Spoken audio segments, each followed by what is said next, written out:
రమాలా collections ఫిబ్రవరి 7న దిల్సుఖ్ నగర్ లో గొప్ప ప్రారంభం. గ్రాండ్ ఓపెనింగ్ సందర్భంగా ప్రతి ఒక్క బిల్లింగ్ కి ఒక ఆశ్చర్యకరమైన బహుమతి.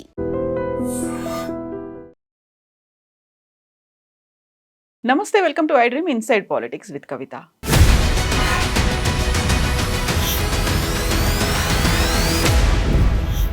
మహాత్మా గాంధీ జాతిపిత. ఆయన దేశం కోసం ప్రాణాలు అర్పించారు, పదవుల్ని కూడా దూరం పెట్టారు. అయితే సీఎం కేసీఆర్ జాతిపిత ఎలా అయ్యారు? పదవుల్ని సంపాదించారు, వేల కోట్ల ఆస్తుల్ని సంపాదించారు. ఆయన్ని జాతిపిత అని మనం ఎలా పిలుస్తాం? ఇది సీఎం రేవంత్ రెడ్డి చేసినటువంటి వ్యాఖ్యలు. సీఎం కేసీఆర్ ని ఎందుకని జాతిపిత అని అభివర్ణిస్తున్నారు? నిజంగా ఆయన జాతిపితేనా? మరి మిగతా ఉద్యమకారుల పరిస్థితి ఏంటి, వారి సంగతి ఏంటి? మనతో పాటుగా ఉన్నారు పొలిటికల్ అనలిస్ట్ వి ప్రకాష్ గారు. ప్రకాష్ గారు నమస్కారం అండి.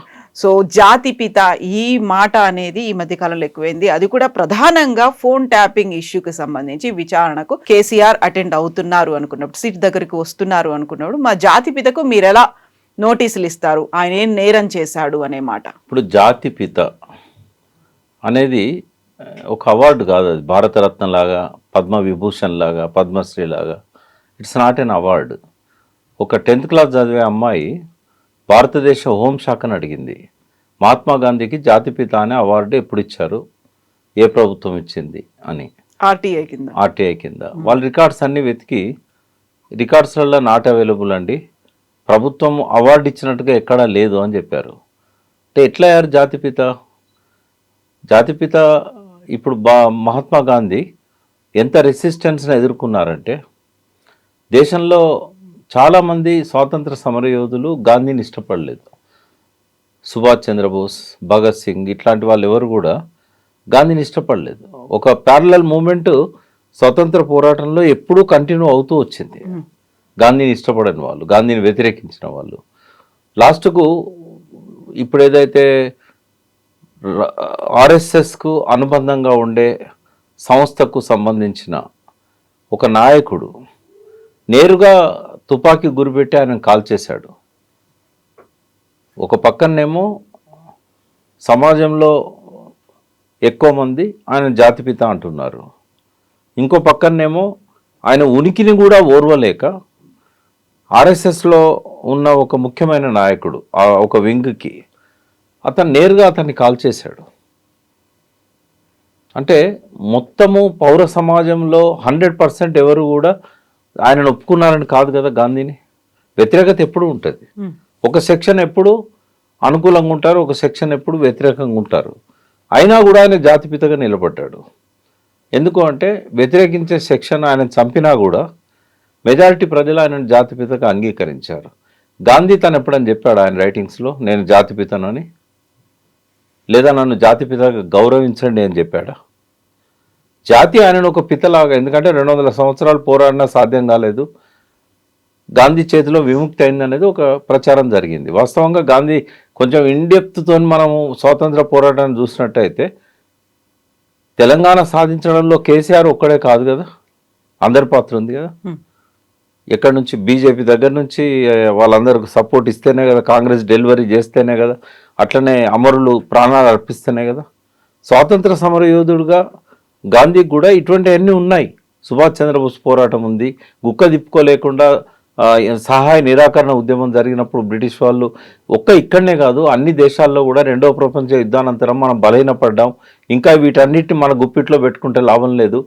2వ ప్రపంచ యుద్ధం కూడా ఇంపార్టెంట్ రోల్, అందులో కమ్యూనిస్టులది కూడా వాళ్ళ రోల్ వాళ్ళకు ఉంటుంది. అట్లే సైనిక తిరుగుబాటు, ఆజాద్ హింద్ ఫౌజ్ ఇవన్నీ కూడా ఉన్నాయి కదా. కాబట్టి గాంధీ ఒక్కడే స్వాతంత్రం తెచ్చాడని జాతిపిత ఇచ్చారా?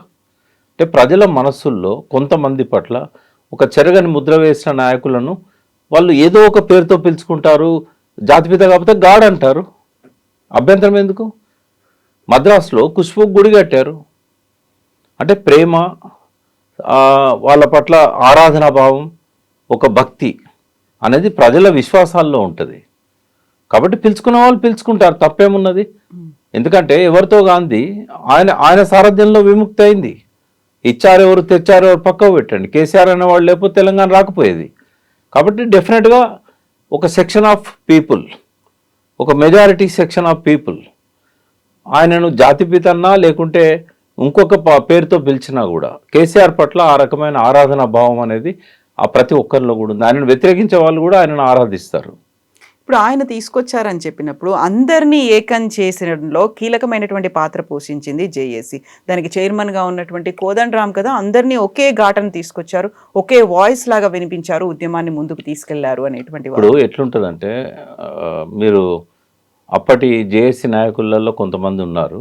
జేఏసీ అనేది ఒక తెర మీదకి తెచ్చిన ఒక రూపం. నడిపింది ఎవరమ్మా? ఒక పెద్ద నాయకుని గురించి తెలంగాణ సాయుధ పోరాటంలో నాయకత్వం వహించిన ఒక వ్యక్తిని నేను అడిగా. అంటే ఆ టాప్ లీడర్స్లలో ఒకరు. ఈయన కూడా సాయుధ పోరాటంలో నాది క్రియాశీలక పాత్ర అని అంటాడు. ఆయన రోల్ ఏందని అడిగా. ఆయన చాలా వెటకారంగా, జనరల్గా ఆయన సహజ స్వభావానికి విరుద్ధంగా బండి కింద ఎండలో కుక్క నడుచుకుంటూ పోతూ ఉంటుంది, ఇది నేనే బండి నడుపుతున్నా అనుకుంటుంది అని అన్నాడు. అంటే కొన్ని సంఘాలకు, కొంతమంది వ్యక్తులకు ఆ ఉపమానం వర్తిస్తుంది. అది అప్లై చేసుకుంటే జేఏసీ చేసుకొనియండి. బట్ జేఏసీ సృష్టికర్త, కర్మ, క్రియ, ఆర్థికంగా దాన్ని ఆసరాగా ఉన్నది, దానికి కావాల్సిన జన సమీకరణ చేసింది, దానికి కావాల్సిన అన్ని రకాలుగా జవసత్వాలు ఇచ్చింది కేసీఆర్. ఎవరిని కాదంటారో రమ్మనండి డిస్కషన్కి, ముఖాముఖి తెలుసుకుందాం. జేఏసీ ఉందా వెనకాల? ఆయన లేకపోతే జేఏసీ ఉందా? కోదండరామ్ అంటే గౌరవం ఉంది, కానీ కోదండరామ్ పాత్ర అంతవరకే. ముందు నడిపించడానికి ఆయన ఉన్నాడు. ఒక స్టేజ్లో ఆయన దించే స్వామిగౌడ్ని పెట్టడానికి కూడా ప్రయత్నం జరిగింది. ఎందుకంటే ఒక మాస్టర్ గారి లాగా పాఠాలు అప్పచెప్తున్నాడు తప్ప క్రియాశీలకంగా ఉండలేడు. తర్వాత వెనకాల ఎవరు చేద్దామనుకున్నారు? అవన్నీ బయటకు వచ్చిన విషయాలు మనం చెప్పేది రహస్యం కాదు. అందరూ అనుకున్నారు జేఏసీలో. ఇప్పుడు ఆయన ఏంటంటే ఆయన ఒక డిఫరెంట్ లీడర్. యాక్చువల్గా నేను లీడర్గా కోదండరామ్ని ఎన్నడూ ఒప్పుకోను. Is not a leader. ఆయన ఒక ప్రొఫెసర్. ఆ పరిధిలోనే ఆయన ఆలోచనలు, ఆ పరిధిలోనే ఆయన అన్నీ ఉంటాయి. కోదండలో కనుక ఒక నిజమైన లీడర్ ఉంటే ఇవాళ రేవంత్ రెడ్డి కాదు ముఖ్యమంత్రి, కోదండ ముఖ్యమంత్రి. నిజంగానే జేఏసీ మొత్తాన్ని తన ఒంటి చేత్తో నడిపించాడనే నమ్మకము కార్యకర్తల్లో, ఆయన వెనక ఫాలో అయిన వాళ్ళల్లో ఉంటే ఏ ఒక్కరు ఆయన వదిలిపెట్టేవాళ్ళు కాదు. ఆయన లీడర్ కావచ్చేమో, పొలిటీషియన్ కాకపోవచ్చు కదా. లీడరే అయ్యి ఉంటారు, పొలిటీషియన్ కాదేమో. అందరినీ కలిపి లీడ్ చేసి ముందుకెళ్లారు. ఇప్పుడు మీరు చెప్పినటువంటి ఆ కథ, ఒక సామెత ఏదైతే ఉందో అది చాలా హార్ష్గా ఉంది, హార్డ్గా ఉంది. అంటే ఉపమానాలు ఇట్లుంటాయని చెప్పాను. కొంతమంది ఇట్లా చెప్పుకుంటా ఉంటారని చెప్పాను. కోదండరామ్ చెప్పుకోలేదు కదా. గౌరవప్రదమైన వ్యక్తిగా, గౌరవప్రదమైన స్థానంలో ఉండి ఆనాటి చారిత్రక బాధ్యతను తూచా తప్పకుండా నిర్వహించిండు. ఆయన ఆ విషయంలో ఎవరికి ఎటువంటి అభ్యంతరం ఉండాల్సిన అవసరం లేదు. కోదండరామ్ గారి అనుచరుల ఆలోచనలలో చాలా మార్పు వచ్చింది. ఆయన మీద ఒత్తిడి వస్తున్నది. ఆయనను ఎన్నోసార్లు మీడియాలో అడుగుతున్నారు. ఆయన అమ్ముడుపోయే మనిషి కాదు. కోదండరామ్ అనేవాడికి ఒక గౌరవం ఉంది, ఆయనకు ఒక వ్యక్తిత్వం ఉంది. ఆయన పోలీసు నిర్బంధంలో పౌర హక్కుల నేత అని అన్నవాడిని కాల్చి చంపుతున్న రోజుల్లో కూడా వాళ్ళ ఇంటిని చిరునామాగా పెట్టాడు.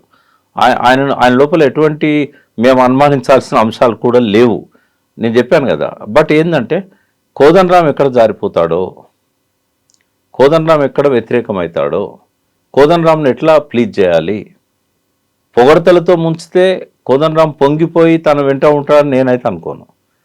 ఆయనకు ఒక రోడ్ మ్యాప్ ఉంటుంది, ఆయనకు ఒక ఇండివిజువాలిటీ ఉంటుంది. ఇవాళ కోదండరామ్ను తన దిక్కు ఉంచుకోవాలనే తపనతోని ఈ కోణంలో ఈ డిస్కషన్ అంతా రేవంత్ రెడ్డి తీసుకొచ్చాడు. కోదండరామ్ను ఆకాశానికి ఎత్తాడు. కోదండరామ్ మీద ఖచ్చితంగా గౌరవం మాకు ఎప్పటికి ఉంటుంది. ఆయన చారిత్రక పాత్ర మీద కూడా మాకేమీ డౌట్ లేదు. కేసీఆర్ గారికి ఆయన కొన్ని మనస్పర్ధలు వచ్చి ఉంటే రావచ్చు ఆ టైంలో. బట్ కేసీఆర్ గారు ఏమీ వదిలిపెట్టలేదు కోదండరామ్ గారు లాస్ట్ చివరి నిమిషం వరకు. వాళ్ళిద్దరి మధ్య విభేదాలు ఉన్నా కూడా కంటిన్యూ చేశాడు. ఒక స్టేజ్లో ఆయన బదులు స్వామిగౌడ్ను ముందు పెడదామనే ఆలోచన కొందరు చేసినా కూడా అది సత్ఫలితాలను ఇవ్వలేదు. అది ఆ స్టేజ్ దాకా రాలేదు. But at the same time JAC Kodandaram మాత్రమే ఈ సర్వ సైన్యాన్ని నడిపించారు అని రేవంత్ రెడ్డి ఏదైతే అన్నాడో అది కాదు. ఆనాడు జేఏసీ అంటే టీఆర్ఎస్, బీజేపీ కొంత ఉన్నా కూడా సర్వ సైన్యాన్ని నడిపించడానికి అన్ని జవసత్వాలు ఇచ్చింది కేసీఆర్. కాదని ఎవరు అంటారో నా ముందు కూర్చోబెట్టాడు. ఎందుకంటే క్షుణ్ణంగా దాని గురించి నాకు తెలుసు. ఆనాడున్న నాయకులు మల్లేపల్లి లక్ష్మయ్య, స్వామి గౌడ్, దేవి ప్రసాద్, పిట్టల్ రవీందర్, శ్రీనివాస్ గౌడ్, వీళ్ళని ఎవరినైనా కూర్చోబెట్టండి. అందరు ఈ పార్టీల్లో లేరు కదా, పిలిచి కూర్చోబెట్టండి.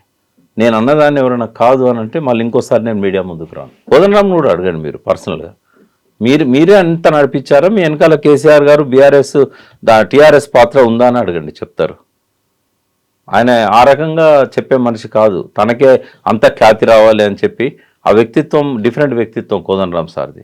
ఏదో ఇప్పుడు ఆయన బలపరిచాడు కాబట్టి, కొంతకాలం అంటి పెట్టుకోవాలి కాబట్టి ఆయనతో ఉన్నాడు. నిన్న మీరు రేవంత్ మాట్లాడేటప్పుడు కోదండరాం అరెస్ట్కి సంబంధించి పోలీసులు వాళ్ళంతటా వాళ్ళుగా ఒక డెసిషన్ తీసుకోరు, సీఎం కేసీఆర్ అప్పుడు ఉన్నటువంటి కేసీఆర్ చెప్పకుండా ఈ పని జరగదు అనేది. మరి ఫోన్ ట్యాపింగ్కి సంబంధించి తీసుకున్నది కేవలం పోలీసు అధికారులే తీసుకున్నారా, సీఎం ఆదేశాలతోనే జరిగిందంటారా? 2 రకాలు ఉంటుందమ్మా ఫోన్ ట్యాపింగ్. ప్రతి గవర్నమెంట్ ఈ ప్రపంచంలో చిన్న చిన్న ఐలాండ్ కంట్రీస్ కూడా ఉంటాయి. జమైకా 235 కంట్రీస్ ఉన్నాయి. ఏ కంట్రీలనైనా ఫోన్ ట్యాపింగ్ ఉంటుంది.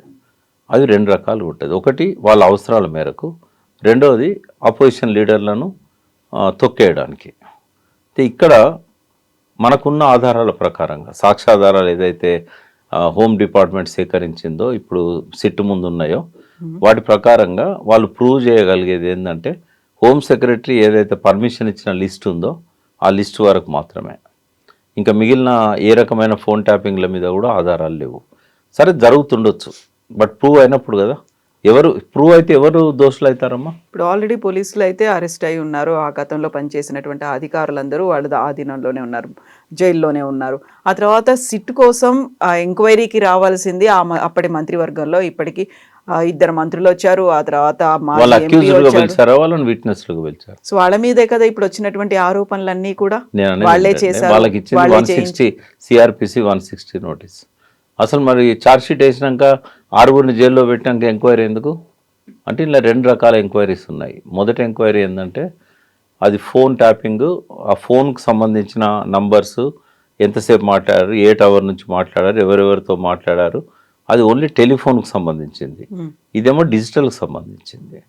ఇప్పుడు ఐపీడిఆర్, ఇంటర్నెట్ ప్రోటోకాల్ డేటా, దానికి సంబంధించి రికార్డ్స్ ఐపీడిఆర్. అయితే ఫస్ట్ దానిలోనేమో ఓన్లీ ఫోన్ల వరకే. అలా వాళ్ళకు దొరికిన ఆధారాలు అవన్నీ తీసుకున్నారు. ఆ రోజుల్లో 2024 మార్చి నుంచి జూలై ఆగస్ట్ దాకా విచారణ జరిగింది. అప్పుడు ప్రభాకర్ రావు గారు దేశంలో లేరు కాబట్టి 6గురిట్లో ఆయన ఒక్కడిని తప్ప 5గురిని విచారించారు. 5గురిని జైల్లో పెట్టారు. 5గురిలో ఒక్కరు తప్ప అందరూ డిపార్ట్మెంట్ వాళ్ళే. శ్రవణ్ కుమార్ అంటే ఆయన, ఒక ఆయనే మీడియా పర్సన్ ఎవరో ఉన్నారు, మిగతా అందరు కూడా దానిలో ఉన్న వాళ్ళే. ప్రభాకర్ రావు వచ్చినాక ఆయన కూడా అరెస్ట్ చేశారు, విచారణ అయింది అన్నీ. ఇప్పుడు అయింది ఏంటంటే ఇంటర్నెట్ బేస్డ్ రికార్డ్స్ అన్నట్టు. ఆ ఇంటర్నెట్ బేస్డ్ రికార్డ్స్ ఆధారంగా చేసినప్పుడు ఐపీ కోడ్ ఇవన్నీ ఉంటాయి, దానిలో వచ్చిన ఆధారాలు ఇవన్నీ కూడా తీసుకుంటారు. అయితే క్రాస్ చెక్ చేసుకోవడానికి వాళ్ళకు దొరికిన ఆధారాలు కరెక్టా కాదా, ఆధారాలు చెక్ చేసుకోవడం. మీరు సీఎంగా ఉన్నారు కాబట్టి మీకేమన్నా తెలుసా, మీరేమన్నా చెప్పారా, ఇది మీ కేసీఆర్ గారు 4 గోడల మధ్యలో వాళ్ళకి ఏం సమాధానం చెప్పిండో మనం ఊహించలేనంత వెర్రివాళ్ళం అమాయకులం కాదు కదా. ఆయన బహిరంగంగానే చెప్పాడు కదా ప్రెస్ మీట్లో, లాస్ట్ ఎలక్షన్స్ ముందు, ఎంపీ ఎలక్షన్ల ముందు ప్రెస్ మీట్లో ఓపెన్గానే చెప్పాడు కదా తెలంగాణ భవన్లో, ముఖ్యమంత్రికి ఏం సంబంధం ఉంటుంది అని చెప్పాడు. అదే చెప్తాడు, ఇంకేం చెప్తాడు. రెండవది ఆయనను ఎంక్వైరీ చేస్తా అన్నది దేనికోసం? 160 సిఆర్పిసి, అది విట్నెస్, అది సాక్షుల కిందగా వస్తుంది. అది అరెస్ట్ చేయడం ఎట్లా సాధ్యమైతే సాక్షిని? రెండవది కేసీఆర్ రానన్నాడా, ఎంక్వైరీకి రానన్నాడా కేసీఆర్? ఆయన చట్టంలో ఉన్నది చెప్పాడు. 65 ఏళ్ళ పైబడ్డ వ్యక్తులు ఎక్కడుంటే అక్కడ పోయి చేయాలని చెప్పారు. తర్వాత ఆ 160లో ఏమని ఉంటుందంటే సిఆర్పిసి 160లో ఆ లోకల్ జ్యూరిడిక్షన్లో ఉన్న పోలీస్ అధికారులు పోయి చేయాలి. అంటే ఆయన ఉన్నది ఎర్రవెల్లి, అసెంబ్లీలో అడ్రస్ అదే ఉంది, ఆయన ఇల్లు అది. నేను చాలాసార్లు మీ మీడియాలో చెప్పాను, ఫామ్ హౌస్ అనొద్దు, ఆయన హౌస్లో ఫామ్ ఉంది అని. ఆయన ఇల్లు అది. నందినగర్లో ఉండటానికి ప్రతిపక్ష నాయకునిగా కానీ ముఖ్యమంత్రిగా కానీ పోలీస్ పర్మిట్ చేయరు ఆయనను, ఎందుకంటే విపరీతమైన ట్రాఫిక్ రద్దీ, చుట్టుపక్కల ఇళ్ళలో డిస్టర్బెన్స్.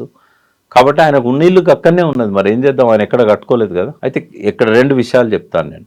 కేసీఆర్ తన జాతిపిత అని ఎన్నడూ చెప్పుకోలేదు, తన పార్టీకి ఆదేశాలు ఇవ్వలేదు జాతిపితగా నన్ను చెప్పమని చెప్పి. ఒకవేళ అట్లా ఆయనకు ఆ మనసులో అది ఉంటే ఫస్ట్ నన్నే అడిగేవాడు, నన్ను జాతిపితగా ప్రొజెక్ట్ చేయాలని.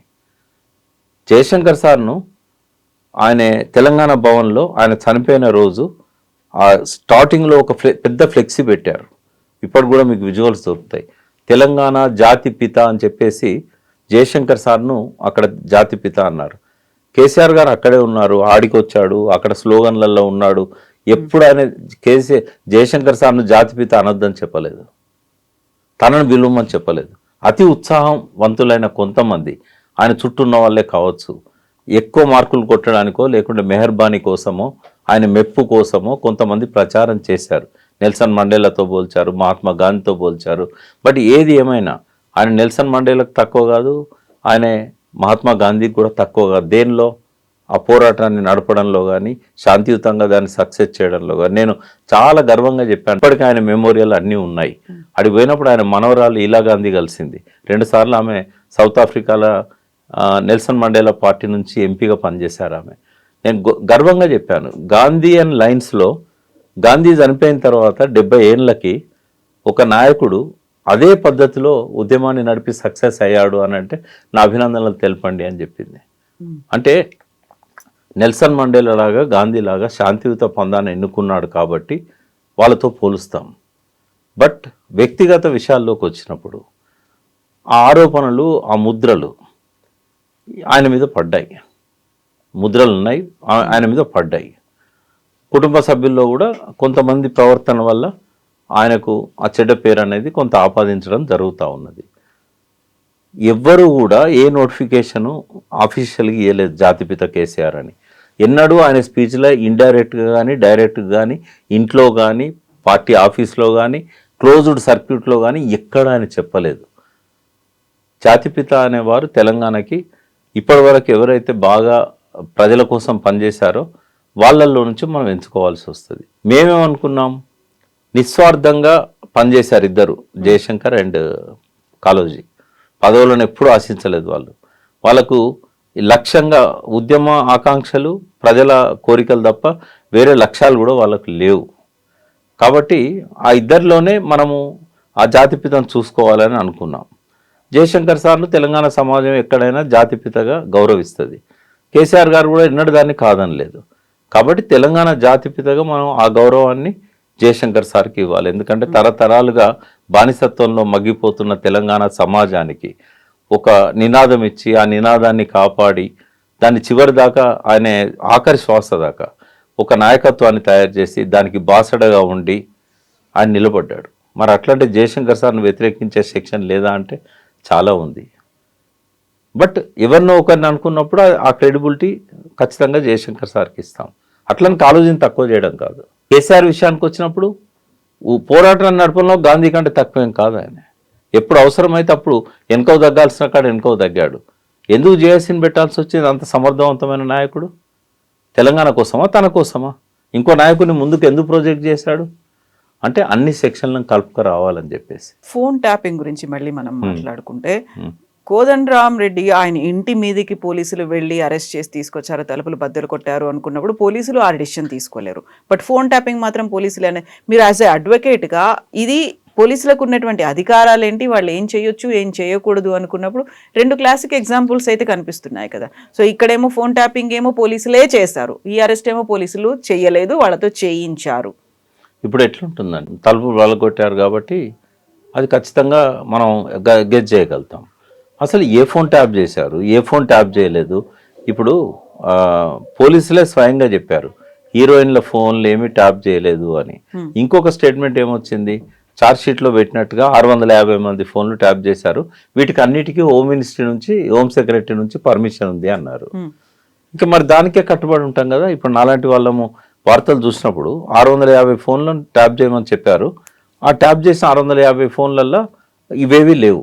కాబట్టి దాన్ని మనము కన్సిడర్ చేయాల్సి వస్తుంది. రకరకాల డిస్టార్షన్ చేస్తున్నారు దానికి. ఎట్లా అంటే మొన్న రఘునందనరావు గారు ఇక్కడ మాట్లాడుతుంటే విన్నా, ఆడ ఈయన నంబర్ ఉంటుందట కానీ పేరు ఇంకొక పేరు ఉంటుందట. అంటే వేరే పేరు మీద పర్మిషన్ తీసుకొచ్చుకొని ఈయన నంబర్ ట్యాప్ చేస్తారట. అంటే సరే ఏదున్నా కూడా ఫోన్ ట్యాపింగ్ అనేది ఆర్డర్ ఆఫ్ ది డే. అదే రఘునందన్ రావు చెప్పారు, నా ఫోన్ కూడా ఈ గవర్నమెంట్ ట్యాప్ చేస్తుంది అనే మాట నా ఇంటర్వ్యూలోనే చెప్పారు. మీరు నమ్ముతారు కదా ఇంతమంది చెప్తున్నాం కాబట్టి.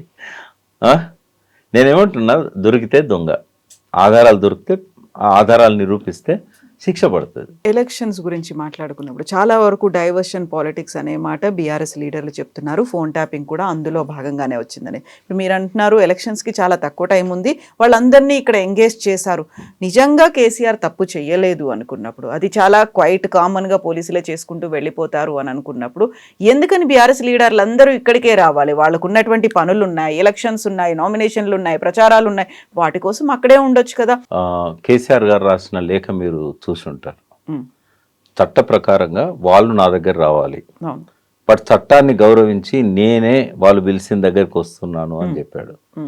ఇది జాలదా? ఆయన ఏమన్నా కేసు పెట్టద్దు అన్నాడా? నన్ను విచారించద్దు అన్నాడా? నేను పోలీసులకు విచారణకు అందుబాటులో ఉండను అన్నాడా? ఎందుకు అన్ని అభూత కల్పనల అపవాదులు ఆయన మీద వేయాలి? ఆయన అభయపడుతున్నది KCR.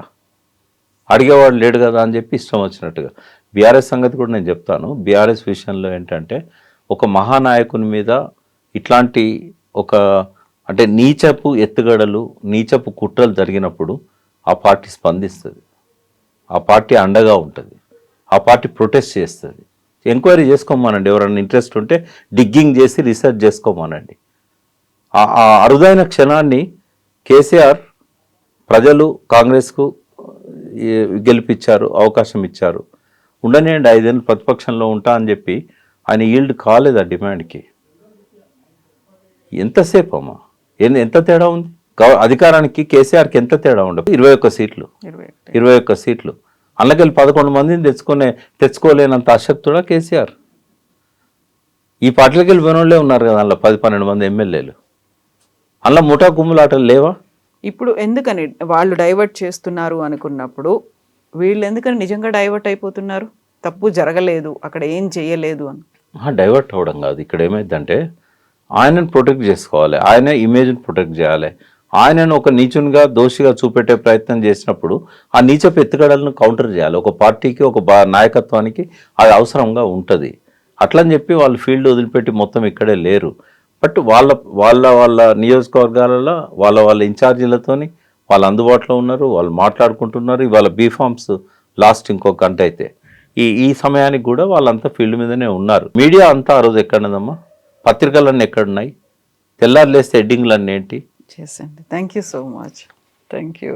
And for more videos, please subscribe to iDream. Please subscribe to iDream. Please subscribe iDream. And please subscribe to iDream. For more videos, subscribe to iDream. please like, share and subscribe to the channel. Congratulations, iDream. Subscribe to iDream. Subscribe to iDream. So subscribe to iDream Media. iDream ki iDream team andarki huge congratulations. Please subscribe iDream Media. Please subscribe to iDream. Subscribe iDream. Please subscribe to iDream. iDream అంటే నా కళల ఛానల్ను subscribe చేసుకున్న నోరు తిరుగుతలేదు, మీరైతే గంట గుర్తు కొట్టండి. For more such videos, please subscribe to iDream. Subscribe to iDream. Please subscribe to iDream. Please subscribe iDream Media. Please do subscribe to iDream. Please subscribe to iDream Media. For best entertainment and information, please subscribe iDream. And don't forget to subscribe to iDream.